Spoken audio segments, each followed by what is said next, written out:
यार तुम मुकर्रम इसको निकालो कानों से। हेलो, कानों से निकालो। हाँ, खुदा का खौफ कर लो मुकर्रम, इधर यहाँ किस तरह बैठे हुए हो? यहाँ बड़ा ज़बरदस्त व्यू है यार यहाँ पे। मुकर्रम बस तुम ऊपर आओ, ऊपर आओ तो सही यार। यार क्या हो गया यार? तो ये हाथ पकड़ाओ, हाथ आराम यार। तुम देखो कहाँ बैठी हुई तुम।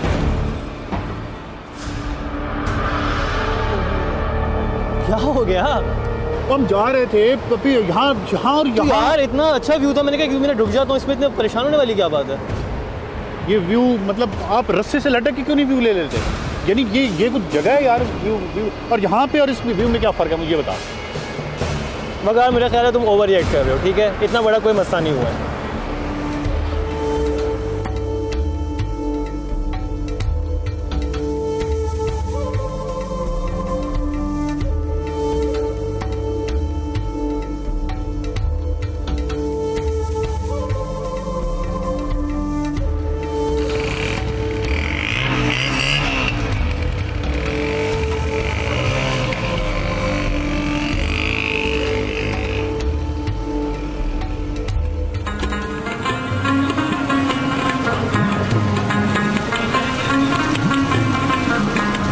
अजीम सय्याह फायान ने तकरीबन सारा चीन और कराकोरम पैदल अबूर किया। क्या आप जानते हैं कि सारे सफर में वो किस जगह पर दहशत ज़दा हुआ?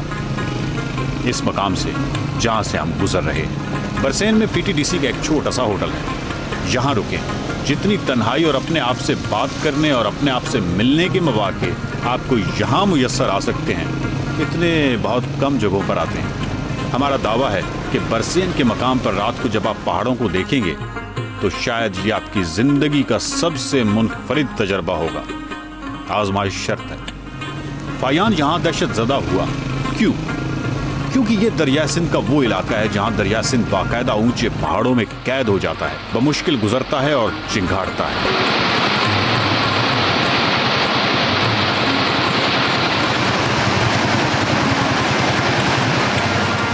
ये वो जगह है जो दुनिया में दरिया की बनाई हुई गहरी तरीन जगहों में से एक है। पहाड़ की चोटी से दरिया के पैंदे तक 6500 मीटर। पहाड़ इस कदर तंग हो, रात को इन्हीं काले स्याह पहाड़ों के दरमियान दरिया सिंध चिंगाड़ता हो तो फायान का दहशत ज़दा होना समझ आ सकता है। बरसेन रुकें और जिंदगी के इस अनोखे तजर्बे से जरूर लुत्फानंदोज हों।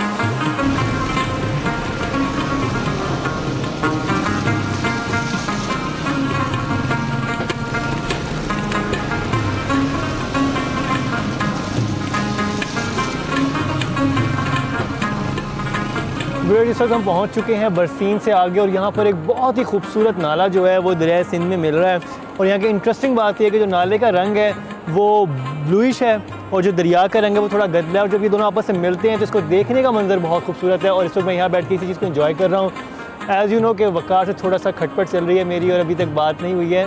और अभी भी जब मैंने कहा कि लिंक दे दें तो उन्होंने कोई मुझे ख़ास लिफ्ट नहीं कराई है, तो मैंने कहा मैं अकेले ही ये बात कर आप लोगों को बता दूँ।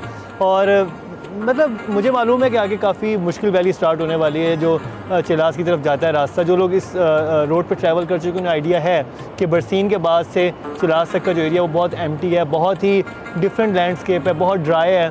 तो उसमें और स्पेशली जब आप बाइक्स में तो आपको बहुत केयरफुल रहना पड़ता है। तो उसमें मुझे बड़ी सपोर्ट की ज़रूरत थी कि मुझे वक़ार से सपोर्ट करते, लेकिन वो ज़ाहिर बात है उनका मूड ऑफ है। मेरी सिर्फ इस बात पर कि मैं दरिया सिंध को करीब से बैठ के क्यों देख रहा था। इवन अभी आप उनको खुद देखें, दूर बैठे हुए वो और खुद पाँव लटका के आराम से सुकून से बैठे हुए हैं ना, और वो उन्हें डेंजरस नहीं लग रहा। जबकि इस वक्त वो मेरे से भी ज़्यादा हाइट पे वहाँ बैठ के इस वक्त दरिया सिंध का नज़ारा कर रहे हैं। और ना उनकी गलती है ना मेरी गलती है। बात यह है कि दरिया सिंध है ही इतना खूबसूरत कि जब आप इसको देखते हैं तो फिर आप नहीं रोक पाते, आपको दिल ये आपको खींचता है। इसमें कैसी कशिश आपको खींचती है। अभी मैं कुछ नहीं बोलूँगा, बाकी आई होप वो कुछ बोलना चाहेंगे तो आप उनकी बात भी सुन सकते हैं। वो देखें जूस पिया जा रहा है और टांगें हिलाई जा रही हैं और नीचे ऑलमोस्ट 300-400 फीट की गहराई स्ट्रेट है। उसके बाद एक रोड है, फिर नीचे है। तो आप देख सकते हैं कि खुद वो इस तरह बैठे हुए हैं और मैं बैठ गया तो इतनी इन्होंने क़यामत खड़ी की थी।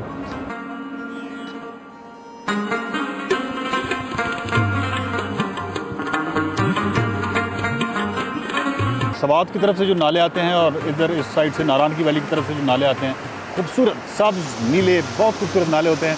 वो जो दरिया सिंध को मिलते हैं, दरिया सिंध का जो मटियाला रंग है उसमें अपना रंग खो देते हैं और मटियाले हो जाते हैं, सिंध हो जाते हैं। और इसके अलावा यह है कि मैं जिस वक्त जहाँ पे बैठा हूँ ये कतई ख़तरनाक जगह नहीं है, फ्लैट है। और मुकर्रम के साथ मेरा प्रॉब्लम सिर्फ ये चल रहा है कि मुकर्रम जहाँ पे बैठे थे वो बिल्कुल स्लिपरी जगह थी और उससे हल्का सा अगर उनका पाँव फिसलता तो वो दरिया सिंध से मिल सकते थे।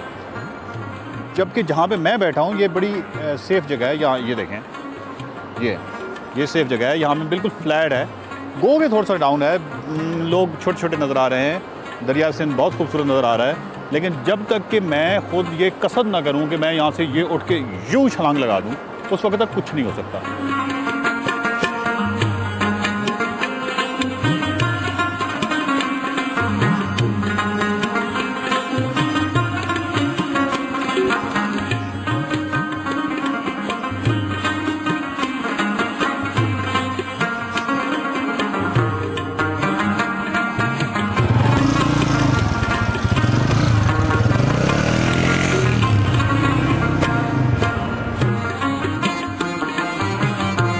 आपने भी वकार का बिहेवियर देखा कितना स्ट्रेंज है।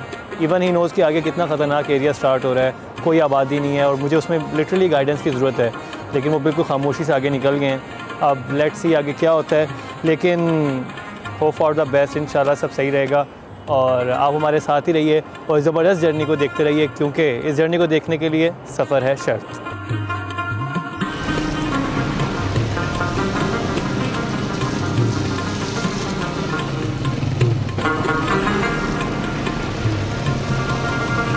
दुनिया में इतना बड़ा मेगा स्ट्रक्चर, क्या मिसाल मिलती है कि 900 से 1000 किलोमीटर तवील ये कराकोरम हाईवे, मेरे पीछे आप देख रहे हैं कि कितनी बड़ी क्लिफ है, कितनी बड़ी चट्टान है। ज़रा सोचिए कि जिस वक्त इस पर ब्लास्टिंग की गई या जिस वक्त इस रोड को निकाला गया होगा तो वो क्या मंजर होगा। और इस वक्त यहाँ से बिल्कुल इसी तरह जहाँ पे आप इस रोड के अपोजिट साइड पे देखें, जो पहाड़ आपको नज़र आ रहे हैं, और आपको कोई असाइनमेंट दी जाए कि वहाँ से रोड निकालनी है तो तब आपको ये बात समझ आएगी। इस वक्त भी आप देखें तो यहाँ से जब भी रोड निकाली गई होगी, इतनी बड़ी चट्टान को काटना, और फिर ये अगर 1-8 किलोमीटर हो तो शायद सब कुछ ये यकीन किया जा सकता है, लेकिन ये 1 किलोमीटर 2 किलोमीटर की बात नहीं है। मुकर्रम आगे चले गए हैं और मैं अब जल्दी जल्दी उनके पीछा करने की कोशिश करता हूँ।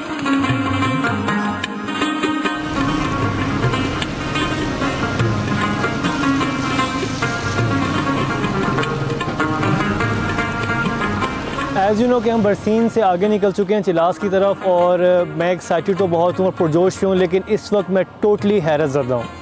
एक तो अगर आप ये मेरे पीछे ये लैंडस्केप देख सकते हैं, इतना खूबसूरत है कि दरियाए सिंध और फिर साथ वाली वादी में से धूप आ रही है, डायरेक्ट यहाँ पर नहीं पड़ रही, और वो इतना खूबसूरत वो सब मंजर नज़र आ रहा है। और हैरत ज़दा होने की एक बड़ी वजह यह है कि इस वक्त जो मेरे राइट साइड पर आप ये देख सकते हैं, बहुत ही बुलंद एक पहाड़ है और एक ख़तरनाक किस्म की चट्टान है। और मैं ये सोच रहा हूँ कि जब यहाँ पे इंजीनियर्स आए होंगे और उन्होंने सोचा होगा कि यहाँ से रोड निकालनी है, तो उनकी वाकई हिम्मत थी। और उनकी ये मैं तो कहूँगा ये क्रिएटिविटी का भी एक शाहकार है कि एक इतना क्रिएटिव वर्क इसमें आपको नज़र आता है कि किस तरह से इन्होंने कोशिश की। और यहाँ से मतलब ये वाकई 8 वंडर ऑफ वर्ल्ड है कि आप सोचें ज़रा, बहुत सारी और भी चीज़ें इंसानों ने बनाई, लेकिन ये सोचें कि ये किस तरह बनाई और कहाँ से। अगर कोई वैसे इंसान यहाँ पर आए तो वो सोच भी नहीं सकता कि इस इलाकों में से कोई रास्ता भी बनाया जा सकता है। और रही बात मेरे साथी वकार की, वो पीछे रह गए हैं और मैं थोड़ा आगे आ गई, लेकिन व्यूअर्स आप फिक्र नहीं करें, मैं उन्हें आगे जाके मना लूँगा, क्योंकि इतनी खूबसूरत वादी में मैं तो एटलीस्ट सफ़र नहीं कर सकता। मैं आगे जाऊँगा, उन्हें मना लूँगा जो भी, और आपके साथ ही मनाऊँगा, क्योंकि मैं वैसे अकेले में 1-2 दफ़ा मनाने की कोशिश कर चुका हूँ तो मुझे कोई ख़ास रिस्पांस नहीं मिला। इस दफ़ा मैं कैमरा लेके जाऊँगा और मैं देखूँगा कि अब वो कैसे मानते हैं कि नहीं मानते। आई होप कि अब की दफ़ा मान जाएंगे, क्योंकि मैं चाहता हूँ, क्योंकि वकार को जितना नॉलेज है इन एरियाज़ के बारे में, वो नॉलेज भी मिलता है, तो मुझे लगता है कि मैं ज़्यादा इंजॉय कर पाऊँगा इस जगह को। शहर कराकोरम की तामीर का पुरजोश आगाज़ 1965 में हुआ और इस मेहनत का ये समर है कि अब 2 तरफा शाहराह पर मसरूफ़ और भरपूर आमदोरफ्त है। सिल्क रूट यानी दूसरी से 8वीं सदी ईस्वी तक से आज तक ये पहली मरतबा मुमकिन हुआ कि कदीम गंधारा और पंजाब के जरखेज़ इलाके वस्ती एशिया के शहरों ताशकुरगान, काशगर और उरुमची के साथ एक शाहराह के ज़रिए मरबूत और मुंसलिक हो गए।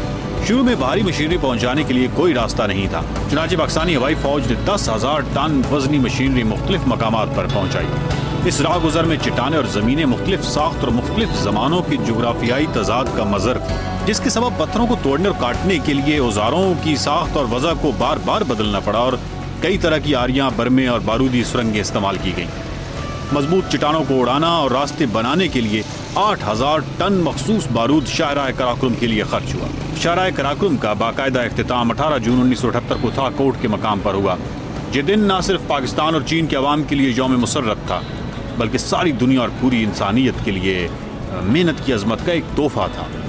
जब ये शाहराह मुकम्मल हो गई तो एक इंजीनियर ने, जो इस काम में शरीक था, हैरान होकर कहा, क्या सचमुच ये शाहराह मुकम्मल हो गई है?